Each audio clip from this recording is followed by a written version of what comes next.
Patuloy na nakakaapekto sa bansa ang shear line at amihan na nagpapaulan sa ilang mga lugar sa bansa.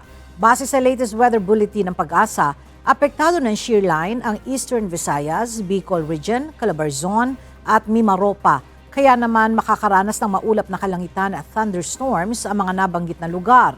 Samantala, makararanas naman ng maulap na kalangitan at kalat-kalat na mga pag-ulan ang Metro Manila, Cagayan Valley, Cordillera Administrative Region, Aurora, Bulacan, Nueva Ecija at nalalabing bahagi ng Luzon dahil sa amihan.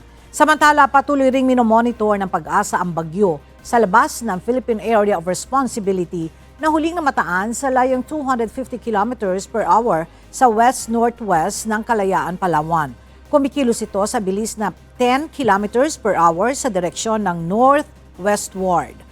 Taglay nito ang lakas ng hangin na aabot sa 65 km per hour at pabugso na 80 km per hour.